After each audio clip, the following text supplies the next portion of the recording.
Muito boa noite. Nós estamos dando início a mais um Diálogo AMSUR, hoje em coprodução com o Instituto Novos Paradigmas e com a parceria que temos sempre com o Fórum 21 e também com o portal Rede Estação Democracia. Nós hoje vamos abordar o resultado das eleições argentinas e as consequências, né, os desdobramentos das eleições argentinas, sob a ótica de o que muda no jogo político argentino com a eleição de Milei, né, como é que se realinham os diferentes atores. Óbvio que nós estamos falando antes da posse de Milei, que ocorrerá no dia 10 de dezembro, mas que já é possível vislumbrar alguns cenários, né?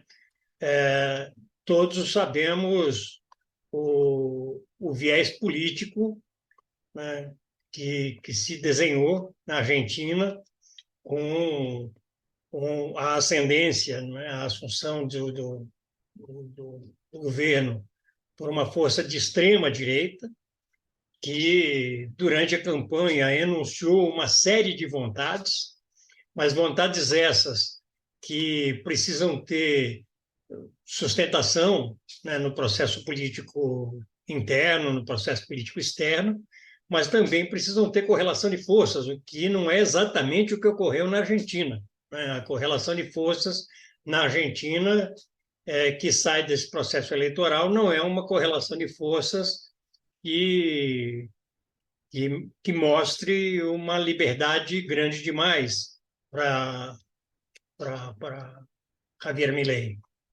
Então, sabemos também que isso vai ter várias implicações de ordem interna, né, na própria Argentina, e implicações de ordem externa, né, no nosso caso, o Brasil, né, as consequências estão muito mais conectadas aos impactos sobre os processos que já vinham ocorrendo de retomada da integração sul-americana. Nós estamos vivenciando agora a questão da discussão sobre o Mercosul, que passa a ser presidido pelo Brasil, né, em que está em jogo a questão do acordo com a União Europeia. Enfim, há uma série de consequências de ordem interna na Argentina e de ordem externa, né, na América do Sul.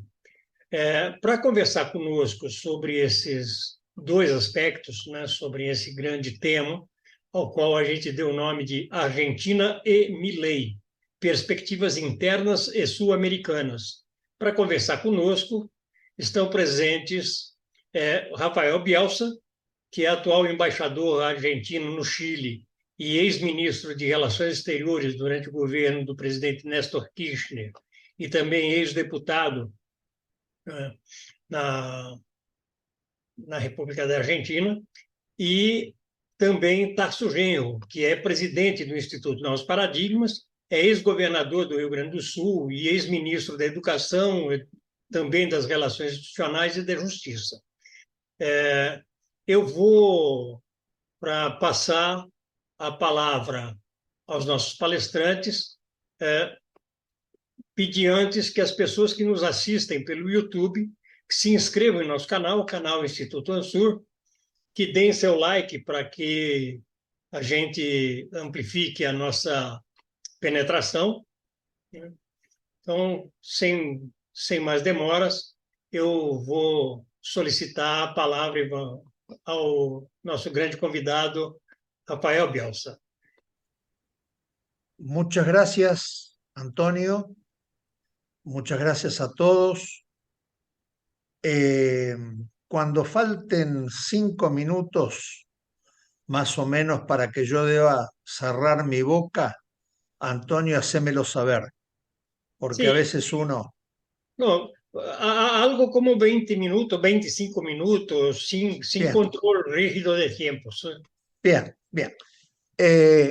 Bueno, lo primero que tengo que decirles es que yo trabajé 10 años con Javier Milei como su jefe y con medio gabinete de él, Nicolás Pose, Guillermo Francos, una serie de personas que están trabajando con Javier, de manera tal que lo conozco muy bien, muy, muy bien, porque entre otras cosas, como yo no tenía el suficiente conocimiento de la escuela clásica económica de Viena, rápidamente me interesé y teníamos conversaciones muy frecuentes. Javier Gerardo es un hombre muy generoso intelectualmente, entonces me recomendaba libros, yo los iba leyendo, de manera tal que lo primero que quiero decirles es que todas las cosas que él dice hoy ya las decía 10 años atrás. O sea, no es un farsante intelectualmente hablando. Es un hombre que cree que todas esas ideas pueden ser útiles para el bien de su país. Esta es la primera cuestión.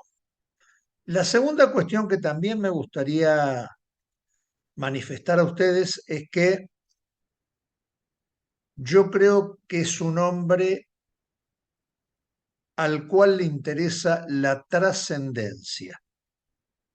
Personalmente es un individuo que piensa en llevar adelante sus ideas.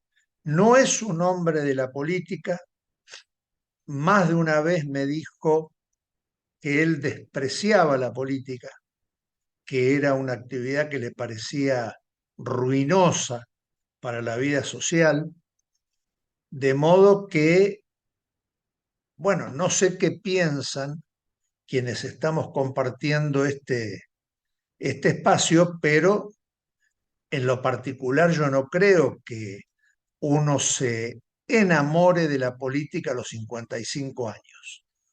Me parece que la política a uno lo atrapa y lo acompaña desde temprana edad, quizá desde la adolescencia. Entonces ahí ustedes tengan en cuenta que ahí hay una especie de inestabilidad, ¿no es cierto? Todos sabemos, los que hemos practicado política activa, que la política es áspera, es dolorosa, es injusta, es poco confortable. Bueno, Javier Milei no lo sabe. Javier Milei nunca perdió en la política. Esto es muy importante, ¿no? La manera en la cual uno recibe una derrota. Este es otro rasgo. El tercer rasgo. Javier Milei es un excelente especialista en cálculo de riesgo, que es a la economía lo mismo que el gramo es al kilogramo. O sea, es una parte muy especializada, muy menor de la economía, muy importante también. Yo lo utilizaba mucho como recurso y siempre era un recurso magnífico, pero es una parte pequeña de la economía, de la microeconomía, de la macroeconomía. Entonces, siempre en lo particular pensé que la tarea de un presidente es la tarea de un generalista, no la tarea de un especialista. Es un generalista que debe poder comprender el cuadro completo y articular las acciones, dando instrucciones a sus ministros, pero nunca es un individuo interesado por el apéndice del cuerpo humano. es un individuo interesado por el cuerpo humano, holísticamente, o lo que se llama, lo que los alemanes dicen la Weltanschauung, esto, ¿no? El, el, el, el, el aspecto global de la cuestión. Habiendo dicho estas tres pequeñas cosas, yo creo, bueno, quiero completarlo con lo siguiente. Como es testigo Tarso, con quien compartimos un año o más hablando de integración y haciendo nuestros esfuerzos para que una forma de UNASUR pudiese alumbrar en un momento de coincidencia programática entre distintos presidentes, Tarso me habrá visto siempre eh, muy poco proactivo. Nunca fui un entusiasta de esa idea. No porque no la amara a la idea, no porque no considerara que esa idea era correcta, sino por una lectura del conjunto de los países de Sudamérica, del conjunto de los países de Latinoamérica inserta en el mundo, de las corrientes que yo percibía que se estaban dando en el mundo y de las actitudes digamos, de los jugadores más importantes en el juego, ¿no es cierto? Básicamente los presidentes, a veces los ministros de Relaciones Exteriores, cuando eran fuertes ministros de Relaciones Exteriores, o los ministros de Economía. Yo pienso que no había ground suficiente como para que la idea empezara a funcionar. Eh, dicho esto, el triunfo de Milei no fue totalmente una sorpresa para mí, aunque es una tragedia para mí. Y no quiero de ninguna manera minimizar eh, las consecuencias que tiene la presidencia de Javier Gerardo. ¿Por qué no lo quiero minimizar? Él hizo una campaña de carácter absolutamente rupturista. Encontró una sociedad muy enojada, muy enojada. Entonces, las sociedades enojadas, hay una frase muy inteligente de Dostoyevsky. Dostoyevsky dice que no es verdad que cuando los hombres dejan de creer en Dios, no creen en nada. Creen en cualquier cosa, que es mucho peor que no creer en nada. Y yo creo que esa era la situación de la República Argentina, la situación en la cual Javier Milei hizo su campaña. No es que estaba escéptica la República Argentina, estaba ansiosa de creer en cualquier cosa. Eso fue lo que pasó en mi país. Esto tiene directamente que ver con dos elementos. Un elemento con el pésimo gobierno que hicimos. Si uno no acepta que nos faltó a los gobernantes y a los funcionarios y a los empleados, que somos peronistas de izquierda, que nos faltó osadía, que nos faltó coraje, que nos faltó iniciativa, entonces nada se entiende. La sociedad argentina no es una sociedad que esté para medias tintas, como se dice en español, ¿no? No es una sociedad que esté para transacciones. Es una sociedad que viene sufriendo de hace mucho tiempo y nuestro gobierno no hizo más que agravar sus sufrimientos.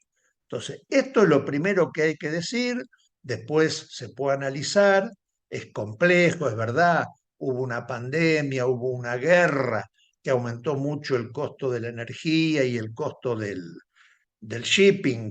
Es verdad que tuvimos una sequía que impidió el ingreso de una cantidad muy importante de divisas. Es verdad que tuvimos problemas internos como frente.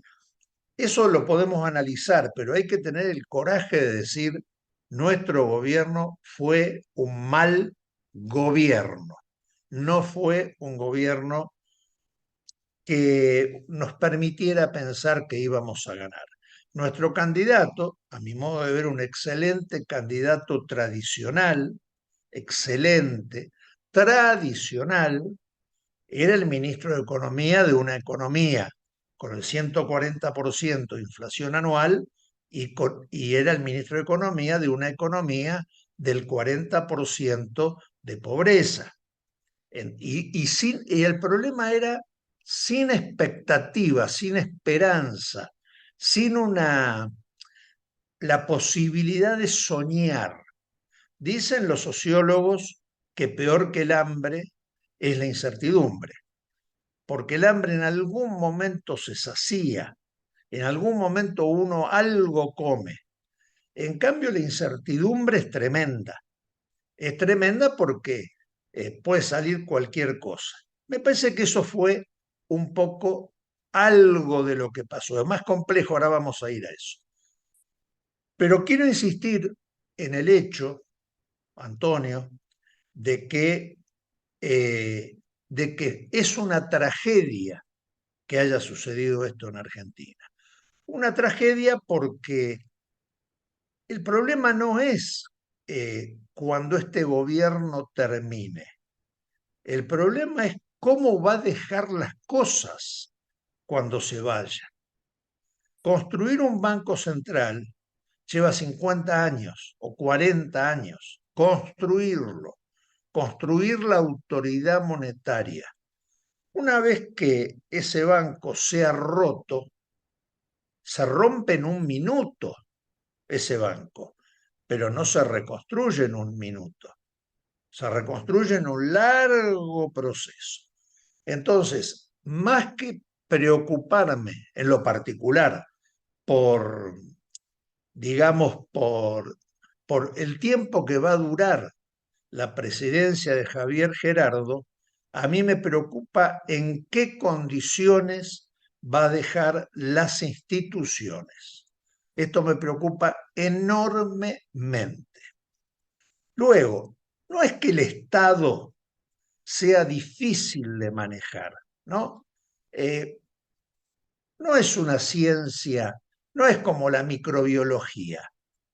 Ahora, hay que saber hacerlo. Y no hay universidad para presidentes, como no hay universidad para ministros. La ventaja de los ministros es, para el presidente es que el presidente los cambia, pues son secretarios del presidente. En cambio, los ministros no cambian al presidente, lo cambia el voto popular. Entonces, a mí me parece que ahí hay una situación muy, muy trágica. ¿Por qué? Porque desde una posición, yo te diría, Antonio, que más que ultraderechista, es anarcocapitalista heterodoxo. ¿Por qué? Bueno, porque él se aferra a la inutilidad de la existencia del Estado. No solo él, von Hayek, Mies, Rothbard, De Soto, todos comulgan con la inutilidad del Estado. Y le ponen un ingrediente que lo hace eh, digerible para la gente, que es el Estado es el instrumento a través del cual los políticos le roban a usted la plata.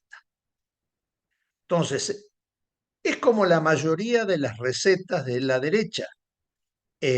Son muy claras, muy fáciles de entender y profundamente mentirosas.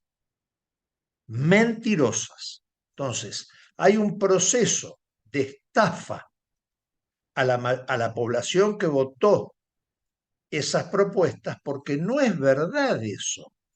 Cuando empiezan a aparecer las regulaciones fiscales o tributarias, uno rápidamente se da cuenta que eso beneficia al que más tiene y perjudica a los que menos tienen, y que al cabo de un año los que más tienen son menos y los que menos tienen son más. No hay demasiada duda de esto.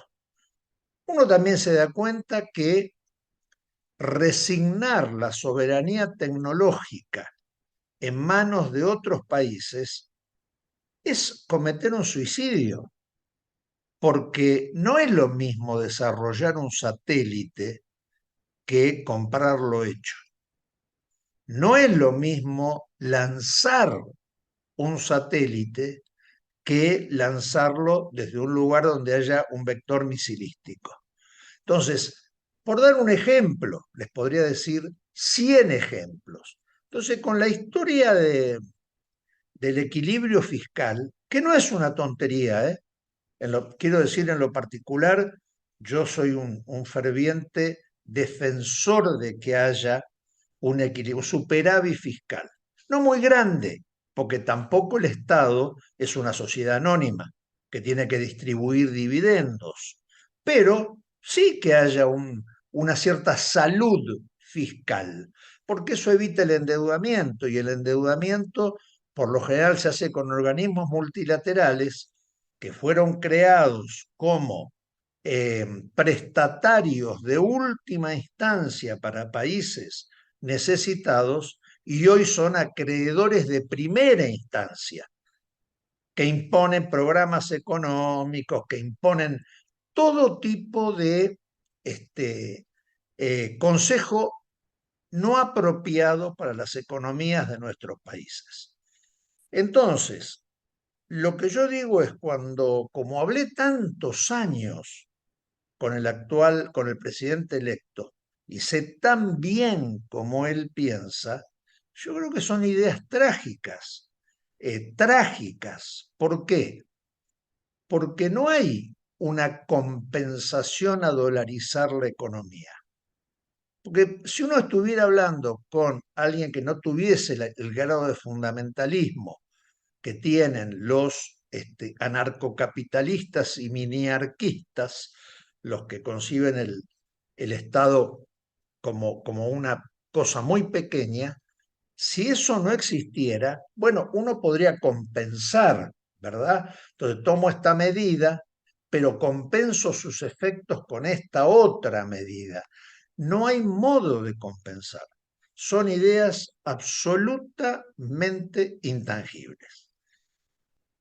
Terminaría esta introducción, porque ya creo que estoy en los 20 minutos, terminaría esta introducción diciéndoles lo siguiente. Yo no sé si el pueblo argentino va a honrar su historia. ¿Cuál es su historia? Su historia es de enfrentamiento con el poder. A nosotros, históricamente, el poder siempre nos molestó. Siempre fue algo a ser desafiado y no algo para ser obedecido. De modo que rápidamente, cuando las cosas no iban como creíamos que tenían que ir, rápidamente salíamos a la calle.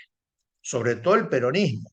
El peronismo es un movimiento callejero de open air, ¿no es cierto?, de cielo abierto. Entonces, yo no sé si vamos a honrar esa trayectoria que tiene el peronismo y la República Argentina. No sé por qué, porque hay un elemento que para mí es extraordinariamente importante, que es la forja, la construcción de las nuevas subjetividades. En algún momento, la Internet o el Internet, no sé cómo lo dicen ustedes en portugués, era el basurero donde se ponía lo que los intelectuales no podían publicar. Entonces, ahí iba, ¿no es cierto?, toda esa masa de pensamientos dispersos. Bueno, eso fue la década de los 90 y un poco la primera década de este siglo. Pero ahora el Internet es el basurero con el que la gente llena su cerebro. Se ha invertido aquel nacimiento. Entonces, ¿qué es lo que sucede? Un celular lo tiene lo mismo un niño en una favela que un estudiante del MIT. Y las redes sociales son las mismas. Y los contenidos son los mismos. Y los atributos de identidad son los mismos. Entonces, un chiquito que está en una favela tiene el impulso, el estímulo, esa es la palabra, para tener determinado tipo de zapatillas o determinado tipo de pantalones que una persona que trabaja en Google, el mismo. Entonces, claro, lo que no es lo mismo son los cerebros que procesan ese material. Entonces yo no creo que esto haya sido una cosa pensada por ningún cerebro maquiavélico, sino que fue algo que se fue dando en una etapa tardía de este capitalismo en la cual estamos viviendo, pero que genera otro tipo de personas. A nosotros nos emocionaba la solidaridad, a nosotros nos emocionaba poder enfrentarnos con la represión. A nosotros nos emocionaba el pueblo unido. Bueno, esas cosas no producen la misma, las mismas, los mismos sentimientos que producían cuando teníamos 20 años. Entonces, a mí me parece que de esta amalgama que he tratado de relatarles muy reducidamente, muy pobremente, me parece que de allí ha salido esta eh, monstruosidad que va a hacer sufrir mucho, mucho, mucho a mi patria. Gracias, Rafael. Tu ponencia es bastante personal, ¿no? Y hay que ver que tú estás personalmente muy involucrado. Entonces, quiero agradecer muchísimo tu ponencia y pasar entonces, antes de abrir la discusión, para Tarso Genro. Tarso Genro. No tengo que hablar con sotaque para Tarso. Tarso, com você, por favor. Gracias, Rafael. Tu ponencia fue extraordinaria. Me quedé muy contento. Voy a hablar un poquito de español para empezar. Muy contento por la indicación que hizo de tu nombre, porque aprendí a admirar tu capacidad analítica y tu personalidad política también, ¿no? Somos compañeros de espíritu y de cultura de la izquierda. Y para mí fue sorprendente incluso tu ponencia, porque yo no comprendía con esta amplitud la avaliación que usted hizo al respecto de mi ley, que fue una avaliación muy interesante. No es un farsante. Esto me ha sorprendido de una manera muy aguda, muy internalizada para contrapor a determinadas convicções que eu tinha hasta este momento. Porque eu olhava aqui do Rio Grande do Sul, aqui do Brasil, Milei como Bolsonaro num degrau superior de loucura. É assim que eu compreendi. Eu avaliava e avalio ainda o Bolsonaro como um sociopata, né? Que efetivamente ele é, e eu já colocava o Milei num patamar superior, como fosse um psicopata apenas. Pode até ser, mas é muito mais do que isso.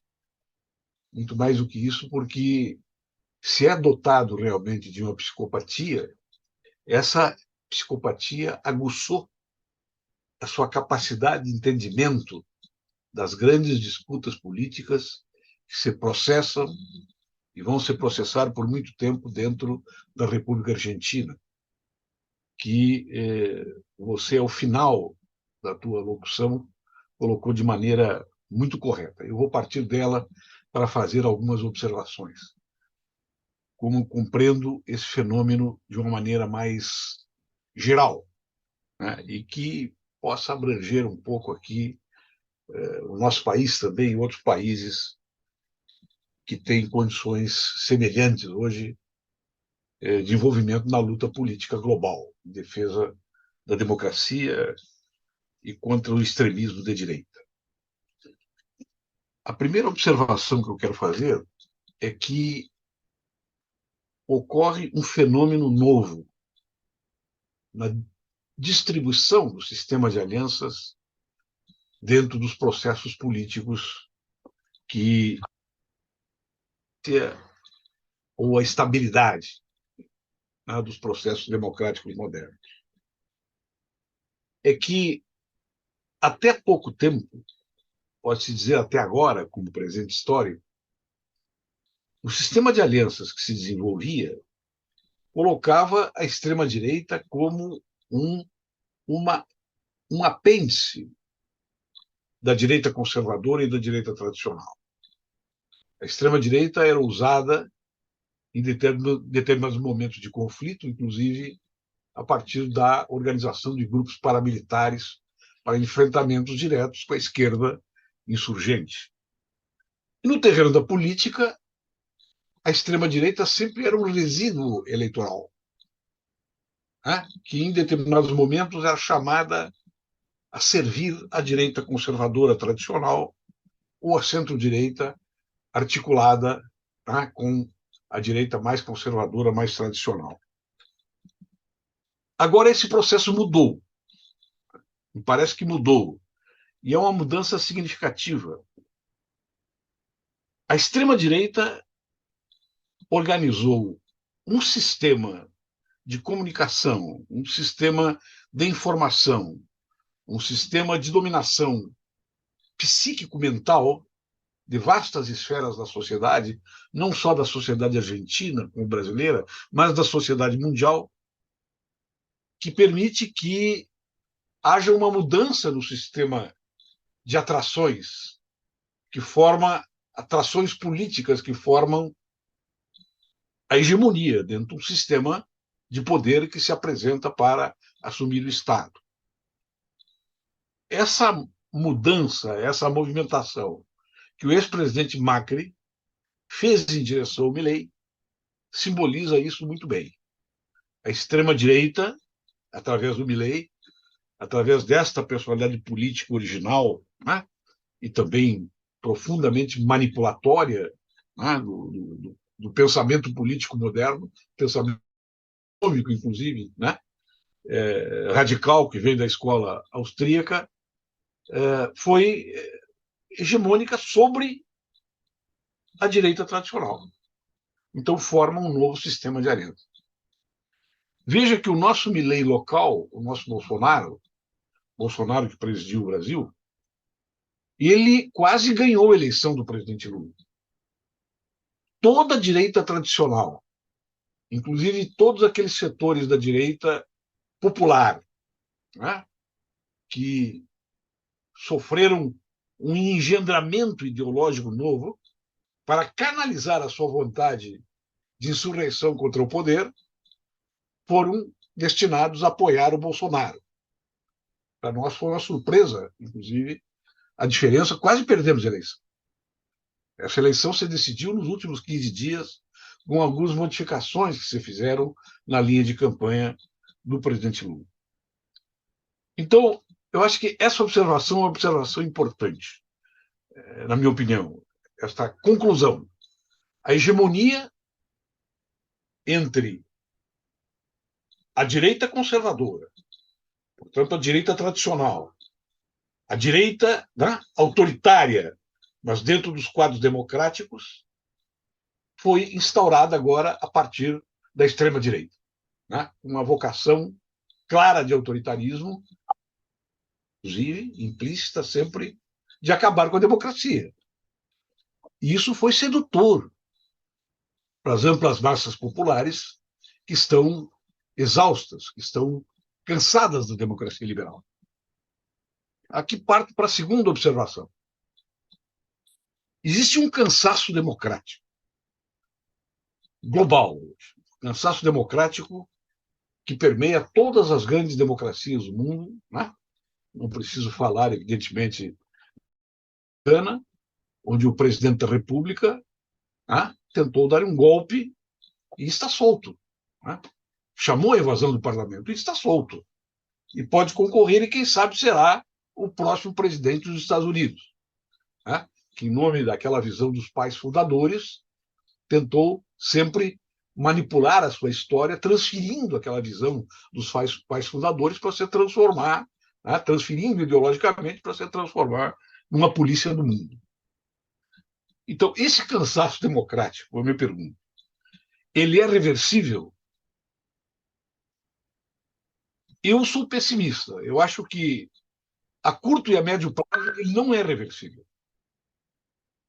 Porque nós vamos atravessar determinadas experiências que não vão permitir, né, de imediato, que se reagrupe um campo democrático popular que está esvaziado dos seus conceitos principais.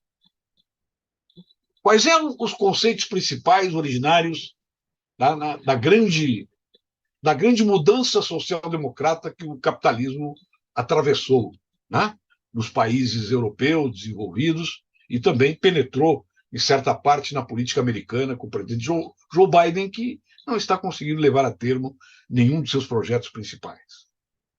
A promessa era que era possível ampliar a democracia política e levá-la a uma nova condição de democracia social que reduzisse as desigualdades, que combatesse a violência e que criasse novos patamares de agregação social, criando uma comunidade de interesses, uma comunidade de destino à ideia de nação. E isso fracassou completamente, né? Não há nenhuma possibilidade de que, a médio prazo, ou a curto prazo, muito menos, nós possamos recuperar esta visão da democracia liberal, que teve o seu momento, né, de glória no projeto social-democrata, que constituiu-se, inclusive, a partir dos excedentes coloniais, que repartiu renda e que, ao fim e ao cabo, desconstituiu aquela estrutura de classes tradicional da segunda Revolução Industrial, acabando com o sujeito orgânico, proletário, que era capaz de fazer os grandes enfrentamentos e as grandes negociações políticas, tá? Políticas e econômicas dentro do Estado de Direito e valorizando as instituições republicanas. Nós tivemos uma tentativa de recuperação dessa ideia social-democrata, né, participativa, com um Estado forte. Não foi com o socialismo francês. Não foi com Mitterrand. Foi com De Gaulle. Quando De Gaulle veio, em maio de 68, sufocou o movimento revolucionário, chamou para si a refundação da República, né, e disse algumas frases clássicas para sinalizar para onde ele queria dirigir a nação francesa, através de uma forte personalidade política, né, muito muito semelhante, guardadas as devidas proporções, ao que foi o peronismo na Argentina. Né? Tem um momento de glória desta nova formulação política, quando Jean-Paul Sartre, né, vai no Quartier Latin distribuir o jornal do movimento comunista chinês, dentro da França, Les Causes du Peuple, e o ministro do interior francês foi o presidente de Gaulle e disse: vou prender, vou arrestar Sartre.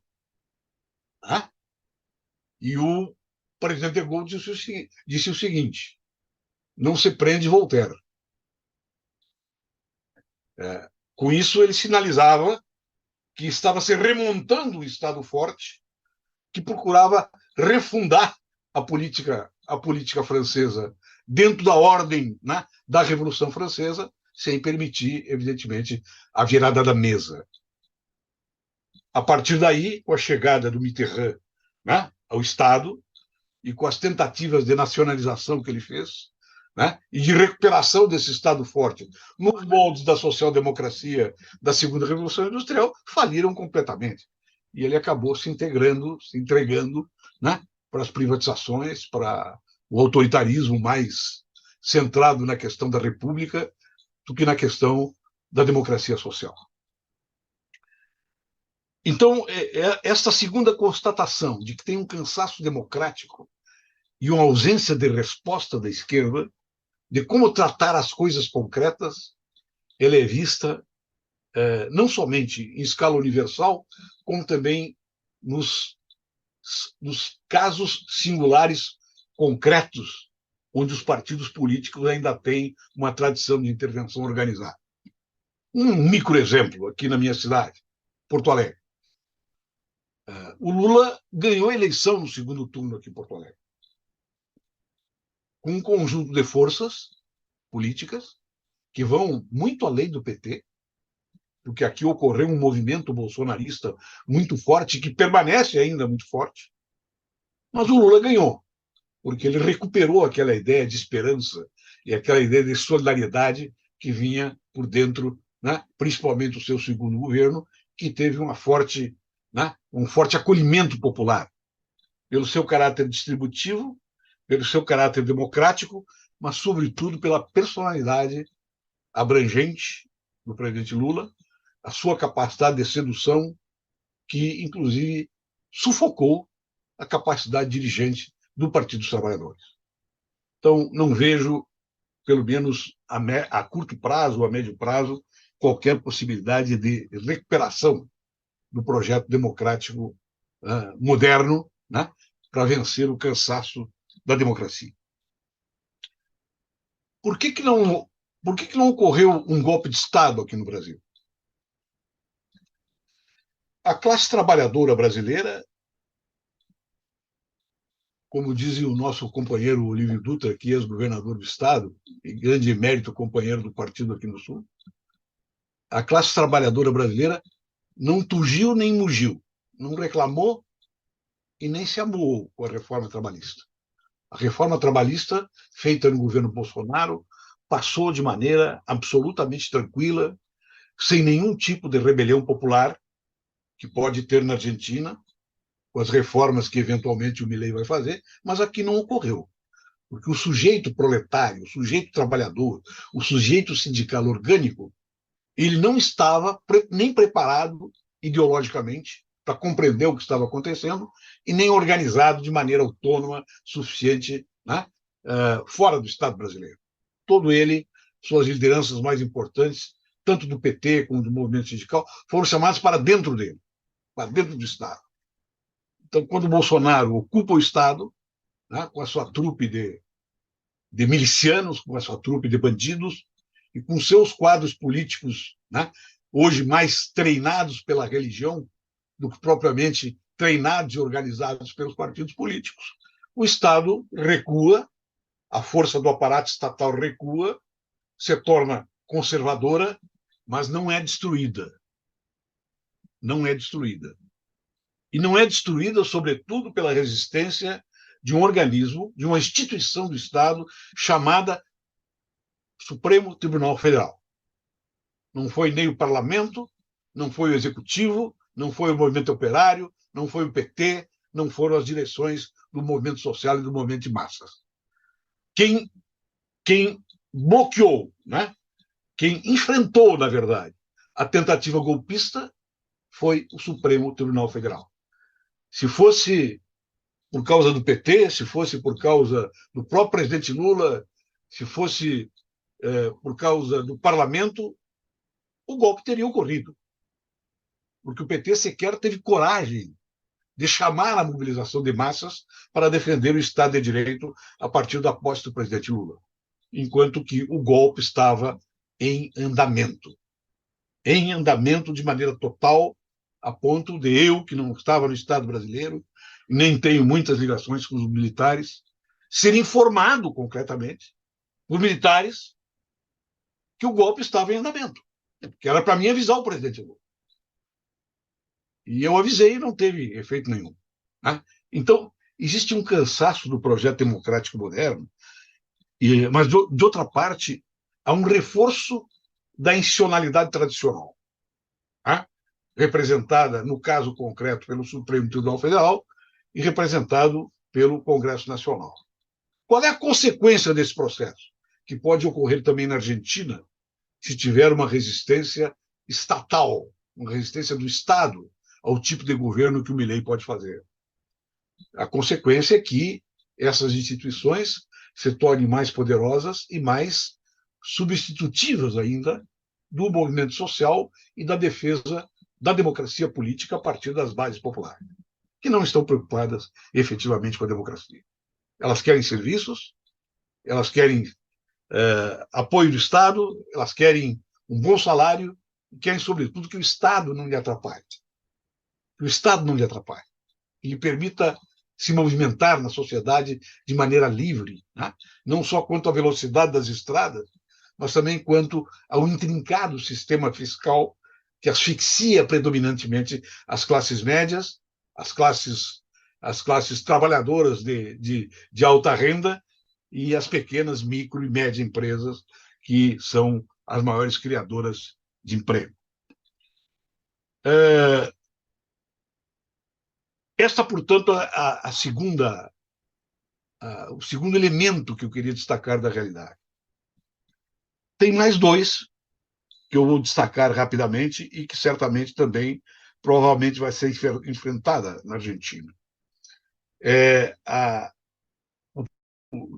Desse terceiro e quarto elemento é a naturalização da violência e da resposta direta à violência.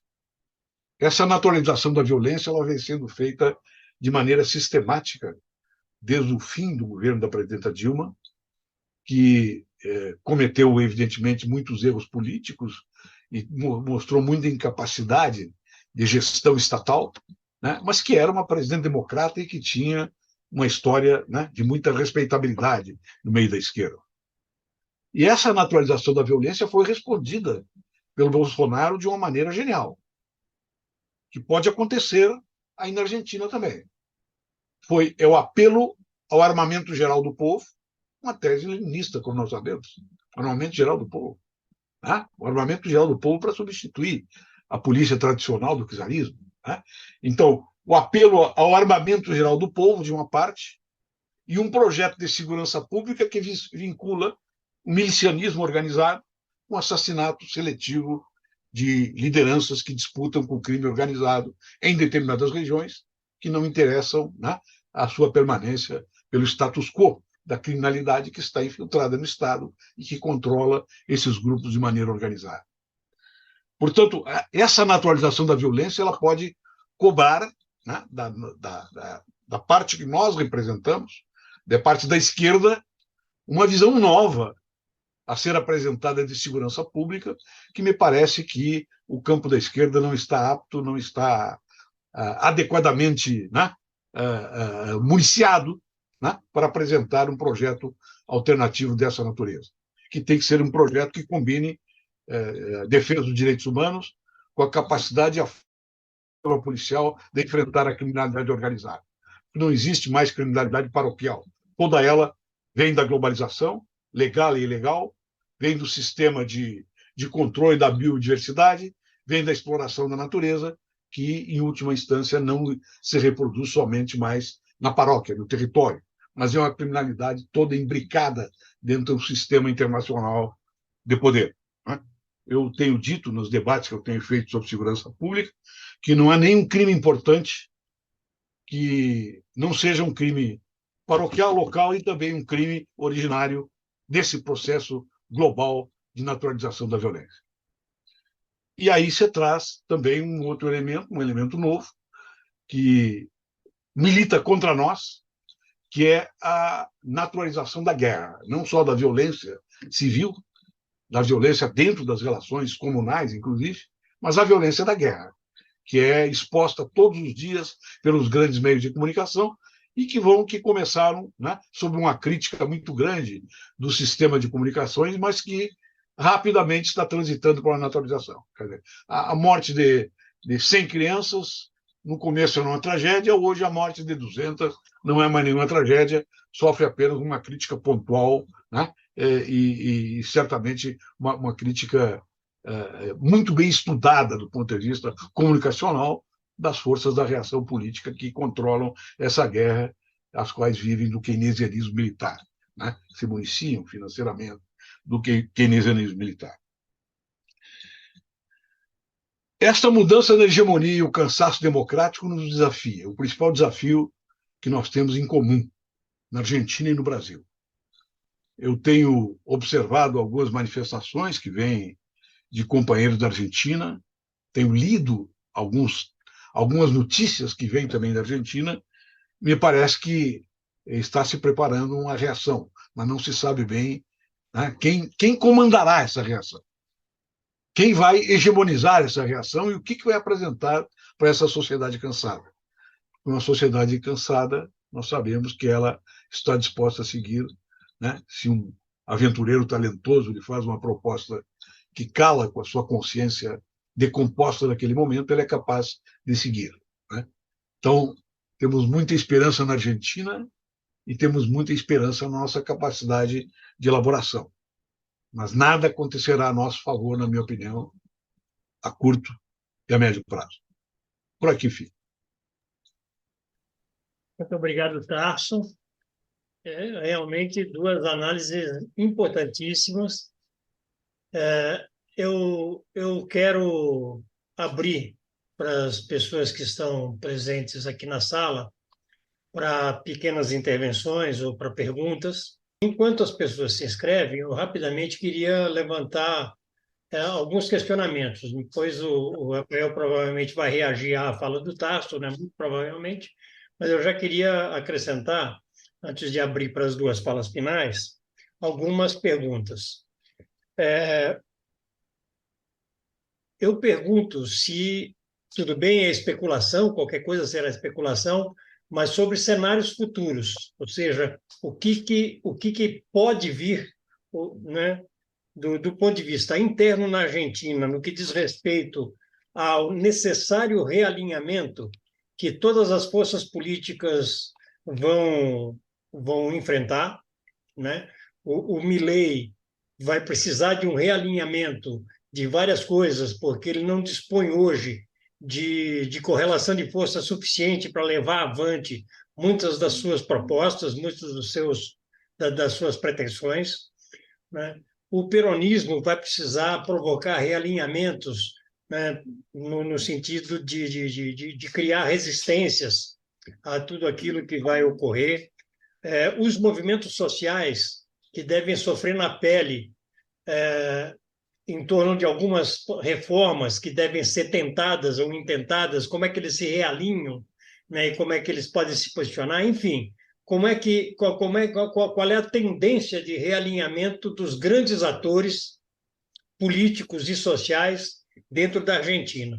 E perguntaria também para o Tarso, né, sobre, na mesma lógica dos realinhamentos, né, os rebatimentos que a situação da Argentina, somada ao quadro que vai se formando em outros países da América do Sul, também de um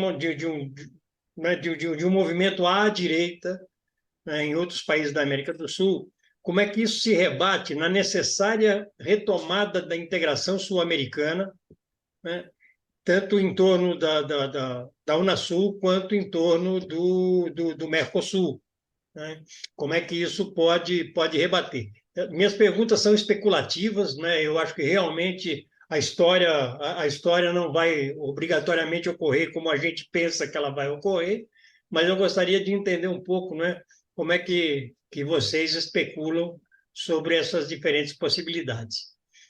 Embaixador Tadeu Alladares, Muito obrigado. com você. Eu creio que hoje nós tivemos nas duas falas iniciais dos nossos palestrantes contribuições muito importantes para entender o momento atual que vive a Argentina e os possíveis desdobramentos desse momento que é tão delicado.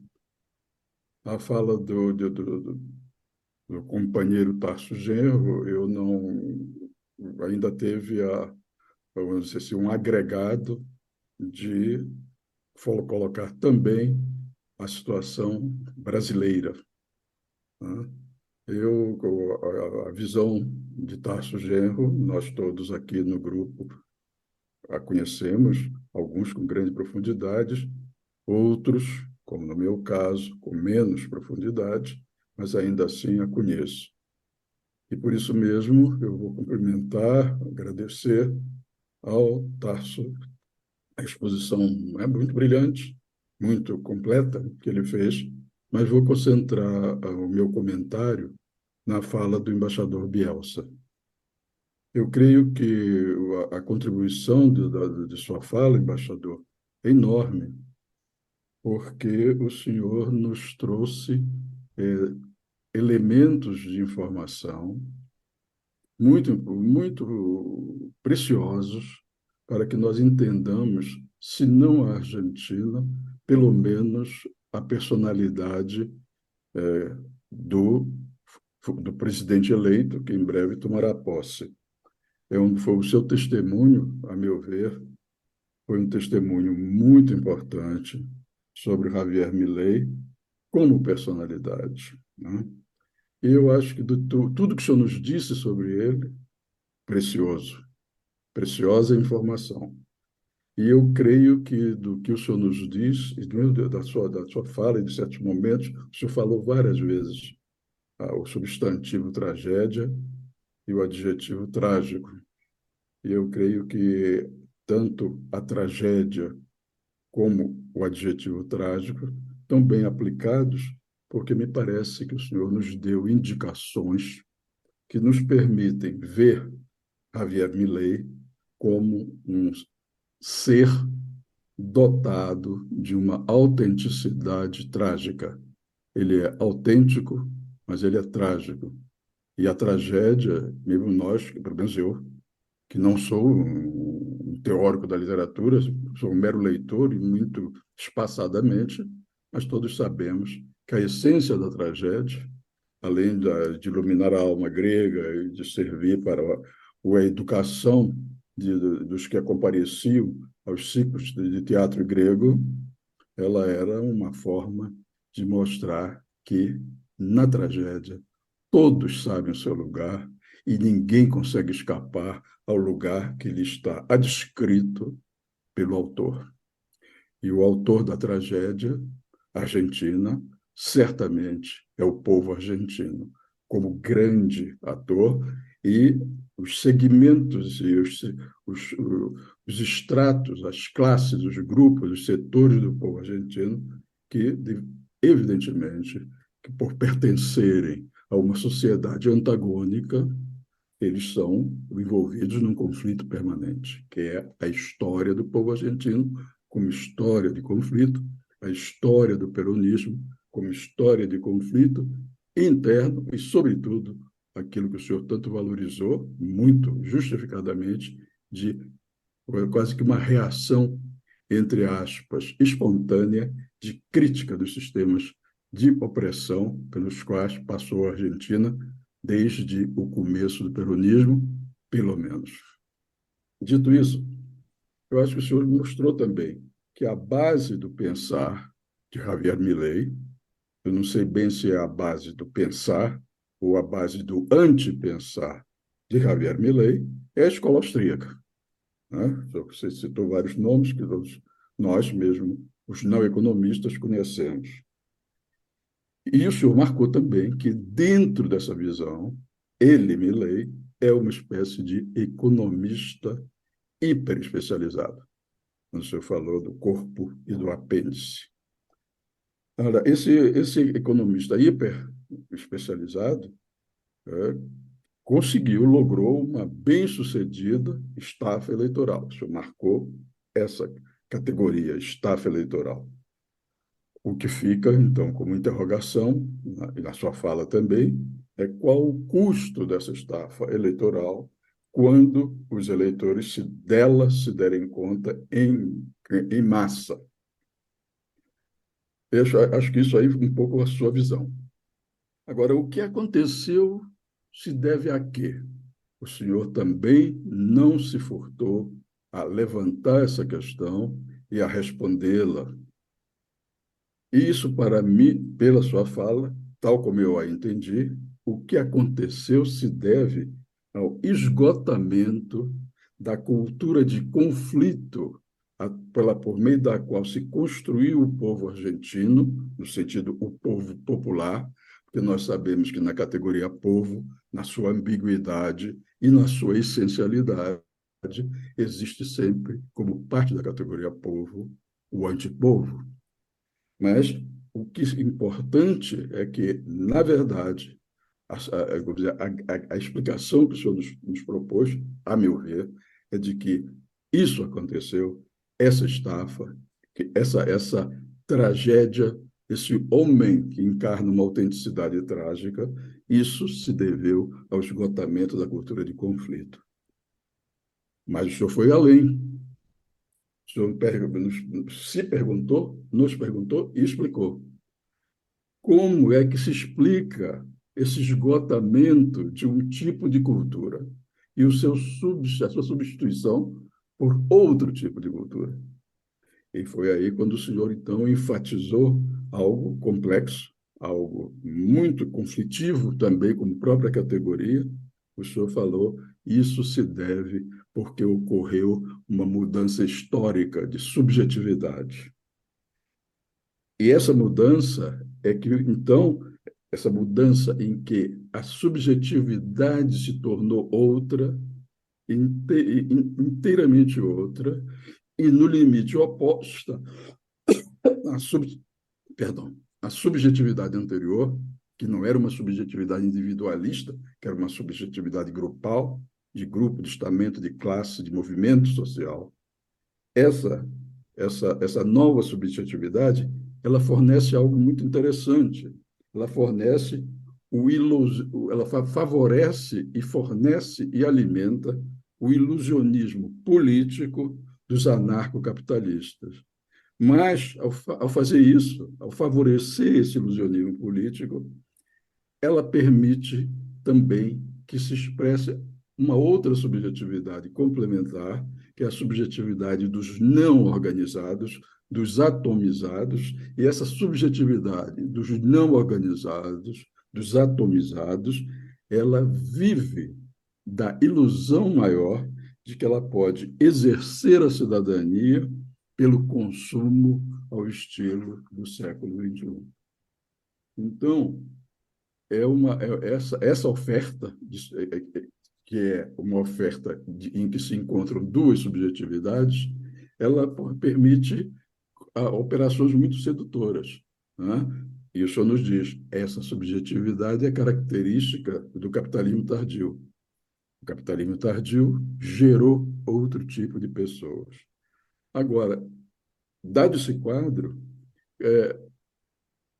a minha pergunta, digamos, é: se é assim, se houve essa mudança cultural, o senhor diz, olha, eu não posso dizer como é que o peronismo vai reagir. Isso aí, o senhor não pode dizer hoje, o senhor não poderia dizer em cada uma das grandes crises em que o peronismo, afinal, reagiu ou até se antecipou e iniciou uma ação, digamos, uma estratégia ofensiva em vez de uma estratégia reativa. Mas a gente nunca sabe, né? Um desses autores grandes da literatura paraguaia diz que no futuro nós entramos de costas, né? No livrinho dele chamado Metaforismos. E não esquecer, o anjo da história, o anjo de Walter Benjamin, ele só vê o ponto do princípio, ele vê todas as tragédias e destruições ocorridas, mas o vento, a tempestade da história faz com que ele entre no futuro de costas. E essa tormenta é a ideia de progresso dentro da nossa civilização, nós, América do Sul, nos colocando, digamos, como uma parte estranha, um pouco estranha. Em alguns países, menos estranha, em outros países, mais estranha. No Brasil, bastante estranha, que somos os pertencentes à civilização ocidental. Se somos na margem dessa civilização. Mas é um ponto importante. Então, o que eu lhe pergunto é, se houve essa mudança cultural, a tendência de reação peronista, no sentido clássico, é quase zero? Aparentemente, sim. Se for assim, se não houver uma mobilização de massa, se não houver, na verdade, uma reação grande dos prejudicados pelo anarco-sindicalismo, pelo anarcocapitalismo, eu lhe digo, a Argentina, aí é uma pergunta tal como as perguntas do Antônio, a minha é muito especulativa. Se não houver essa reação, que o senhor acha muito, ela é imprevisível, mas o senhor nos deu elementos que a tornam quase impossível. Uma mudança cultural, quando ocorre, para a gente mudar os comportamentos, leva muito tempo, né?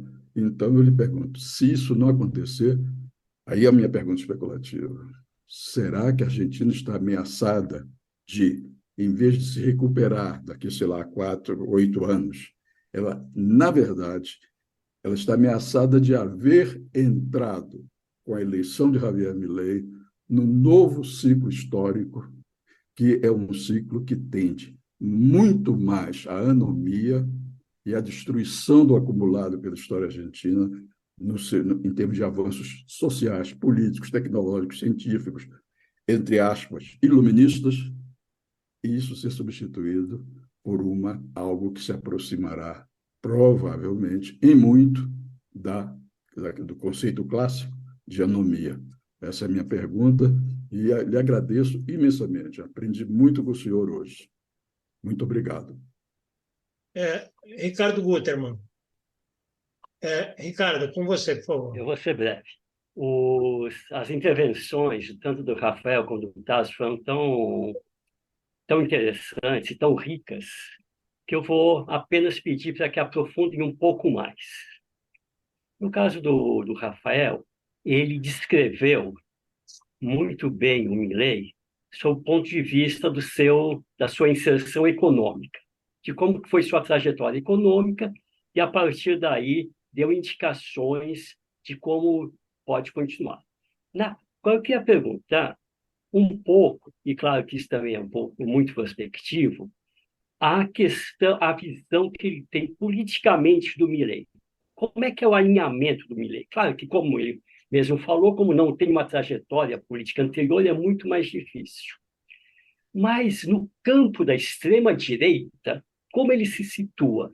Ele tem, assim como Bolsonaro aqui, a família Bolsonaro, proximidade com a internacional da extrema-direita, Steve Bannon, ou aqui o Olavo Carvalho, a visão de extrema-direita que prevalece no Brasil, nas Forças Armadas, imagino que com mais, não tem a força que tem na Argentina, mas que também prevalece, talvez, nas Forças Armadas argentinas. Como é que ele se situa dentro desse campo, para a gente tentar pensar como é que isso pode se dar politicamente, quais são as alianças, a aliança com o Macri vai ser um aliado de segunda categoria, ou vai ser usado na medida da necessidade de ter uma maioria parlamentar? Como é que politicamente pode-se pensar o Milei neste período? Eu queria também fazer pedir para o Tarso aprofundar um pouco essa questão da, digamos, de uma falta de perspectiva que ele colocou a curto e a médio prazo da esquerda, das forças progressistas e mesmo da democracia, no Brasil e na Argentina. Mas, se eu entendi bem, está pensando um pouco além do Brasil e da Argentina, está pensando isso de uma forma global no mundo. Ou seja, de que tem um avanço da direita e da direita fascista, e com a seguinte questão: e o fascismo, historicamente, não consegue corresponder às necessidades colocadas pela população, pelas nações, e, em geral, isso leva a soluções bélicas. Como é que o Tarso vê esta questão, ou quais as novidades nisso, ou se pode pensar uma repetição da história? É isso.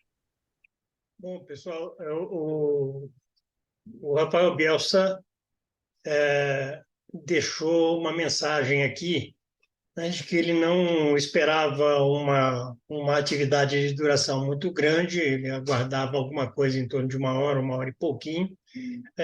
Ele tem hoje, na casa dele, na residência dele, um jantar, né, um jantar de despedida, porque ele está no Chile, exercendo o cargo de embaixador no Chile, e em 4 dias ele retorna à Argentina, e em função disso ele pede desculpas a todos, mas ele tem que se ausentar. Então, nós vamos dar prosseguimento, fundamentalmente devolvendo a palavra ao nosso outro convidado, que é o Tasso Genro. Então, eu vou passar já imediatamente. Tasso, com você, por favor. Bem, eu acho que foi embora o Rafael tivesse que sair, eu acho que a intervenção dele foi muito, muito interessante e muito produtiva para o nosso diálogo. Eu vou tentar não rebater, evidentemente, mas rebater no sentido de retomar algumas questões que ele colocou e que eu também, en passant, fiz algumas observações. Começando por essa última questão, né, que foi levantada agora pelo Guterman, né? Isso. Eu acho que nós temos que nos convencer, nós que somos originários, pelo menos aquela parte que somos originários do movimento comunista, com toda a movimentação intelectual, filosófica e moral, né, do século passado, que nos acostumamos com o sujeito proletário na vanguarda de todos os movimentos, seja nos movimentos corporativos, reivindicatórios, movimentos de lutas reformistas mais fortes, ou tentativas até de insurreição revolucionária. Nós temos que pensar como substituir esta energia política que vinha de baixo para cima, né? E que era ora cooptada pelo sistema de poder do capital, mas com ele negociava com altivez, substituir por uma outra visão, que eu acho que o quadro mundial, eu diria, lamentavelmente, está levando para torná-la eficaz. E essa eficácia vem, lamentavelmente e brutalmente, pelas condições de uma guerra, né, fragmentária, disseminada, e que vai se reproduzir constantemente nos países europeus, nos países da Europa Oriental, né, e quem sabe até aqui pela América Latina, mas principalmente naquela região de instabilidade profissional. Substituir, a partir dessa visão, por uma tentativa de um internacionalismo democrático antifascista, que hoje pode ser estimulado pelas mudanças climáticas, pelo combate à depredação da natureza, pela necessidade de controlar, organizar e proteger os imigrantes, e pela necessidade de reformar o estatuto social da classe trabalhadora com outro sistema protetivo, não só quanto à sua remuneração, mas também quanto à questão da saúde pública e a questão da educação. Então, tem elementos que podem surgir. Né? Hoje eu estava vendo, por exemplo, o Lula falar ao lado do primeiro-ministro alemão. Não sei se vocês assistiram hoje à tarde. Uma coisa muito interessante. O Lula foi lá e disse assim, olha, o Sarkozy o atual presidente, o atual primeiro-ministro francês,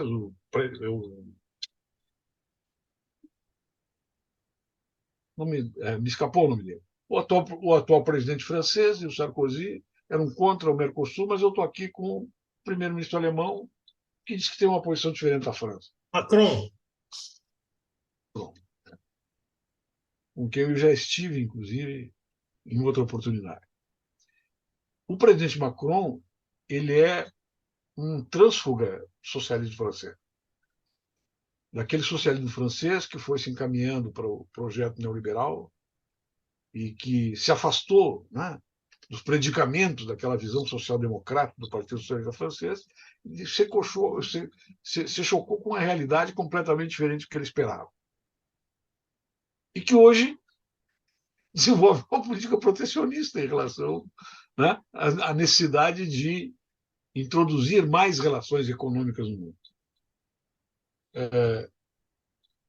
Já a questão alemã, por exemplo, se torna um indicador também de que essa crise não vai poder ser sustentada da mesma forma que veio ser sustentada até agora. Os Estados Unidos estão transferindo os custos da guerra da Ucrânia para a França e para a Alemanha. Né? Está mandando eles se virarem. Eles não têm mais como financiar. Estão apertados em relação a isso. Aí entra, eu estou apenas mais um exemplo, que eu acho que a questão internacional é muito importante. Isso faz o Pedro Sanches mudar de posição. Pedro Sanches, que estava quieto em relação à guerra, que nem condenava, nem absolvia os ataques, né, do Estado israeli contra a faixa de Gaza, de repente ele vai em direção ao conflito e diz, não, isso aqui tem que terminar, isso aqui é desumano, não é mais possível isso. Né? Estão pedindo também sacrifícios para eles, que encaminharem aquela guerra para uma outra situação. Com isso eu quero dizer o seguinte, quando eu falo em curto e médio prazo, eu acho que, de fato, sem amadurecer e levar a termo algumas das questões centrais da economia internacional e da política internacional, nós não temos como fugir desses limites. Qual é a vantagem que o Brasil tem em relação a isso? É o arcabouço fiscal. Essa é a nossa vantagem. Né? O arcabouço fiscal é uma moldura, né, determinada, por dentro do qual algumas coisas podem passar, e já estão passando. Isso aí dá uma situação, né, privilegiada para o Brasil, que pode falar para fora, se adequando à ordem internacional, e pode falar para dentro, para fazer alguns experimentos de renovação social-democrata e protetiva das camadas mais excluídas. Ainda são políticas compensatórias, mas mais do que isso eu não vejo margem para fazer. Então, o meu pessimismo é um pessimismo concreto. Né? Ele vem de uma avaliação que eu faço do curto e do médio prazo. Mas acho que essa situação internacional que está se desenvolvendo nesse momento, em múltiplos países, ela vai influenciar no sentido de privilegiar, né, determinadas posições, como as posições que o Brasil pode assumir, se for consequente, né, nas políticas que está desenvolvendo até agora, e nos colocar de uma forma arbitral, ainda mais eficiente do que aquela que o presidente Lula vem fazendo. Finalmente, ainda fazendo esse rebatimento e me reportando à questão das expectativas. Né? Eu acho que a questão-chave na América do Sul, daqui para diante, está depositada no sul da América do Sul. É a influência que o Brasil tem no Cone Sul, é a influência daquilo que vai ser solucionado na crise argentina, né? Torcendo para que o Milei seja deposto no movimento de massas, como ocorre com determinada frequência na Argentina, né? e tente as forças de esquerda e democráticas pactuar um governo novo para restabilizar politicamente a democracia argentina. Mas a questão chave do ano que vem ainda não é essa. Para mim, a eleição do Uruguai. O que é a eleição do Uruguai? Porque o Uruguai, né, é o pátio, aí no bom sentido de pátio, naquele sentido do pátio espanhol, né, do século XVIII e do século XIX, é o pátio da política sul-americana. E a Frente Ampla é um exemplo, né, dessa grandeza política que a América Espanhola trouxe aqui para a América do Sul. Então, eu acho que a eleição, e eu tenho acompanhado isso de perto, de uma maneira muito sistemática, né? Tenho estado seguindo por lá, né? Conheço o nosso candidato a presidente lá, que é o prefeito Canelones. Fizemos um seminário recente lá sobre democracia e segurança pública e segurança continental, né? O INPE promoveu com outras forças políticas. E eu acho que a eleição argentina pode dar um tom novo de recuperação das utopias, não das utopias socialistas, da utopia da democracia social, da democracia liberal consequente. Porque hoje os impulsos subjetivos que ocorrem no meio dos povos sul-americanos e latino-americanos, mas eu falo particularmente da América do Sul, eles são muito mais importantes do que quem está objetivamente no topo da pirâmide social. Porque esses têm movimentos mecânicos que dependem do movimento da economia. Eles são levados para qualquer lado, né? Desde que eles mantenham o controle, a hegemonia e o seu processo de acumulação. Mas a subjetividade social, né, dispersa, que atinge as amplas camadas populares, que vão dos setores médios, né, completamente dominados, inclusive, pelos fetiches das redes, e os setores populares excluídos, subordinados às religiões do dinheiro, são mais importantes do que, né, a verificação de qual é o lugar que essa parte do povo e das classes dominantes ocupam na pirâmide social. Então, a política está muito mais subjetivada, e ele é muito mais imediatista, e muito mais explosiva, e muito mais incidente, né, do que se previa nos grandes discursos táticos, as narrativas táticas e estratégicas, né, da esquerda tradicional, da qual nós, a maioria aqui, somos depositários. Então, o meu pessimismo e a minha relativização da nossa capacidade de resposta, ela está fundada em alguns pressupostos analíticos que é impossível prever, que estão se desdobrando agora, por exemplo. Eu não sei o que vai ocorrer na Argentina. Eu acho que o Milei pode cair no primeiro ano do governo, no segundo ano, ou não cair, porque ele também está prestando tributo à direita conservadora que está ocupando o seu governo e está sendo controlado pelo ex-presidente na montagem do seu governo. E não sei se vai ter condições, não, de acabar com o Banco Central, né, como falou o Bielsa aqui, que é muito difícil de montar, mas é fácil determinar com ele. Não sei se é tão fácil assim na Argentina. Então, fico por aqui. Muito obrigado, Tarso.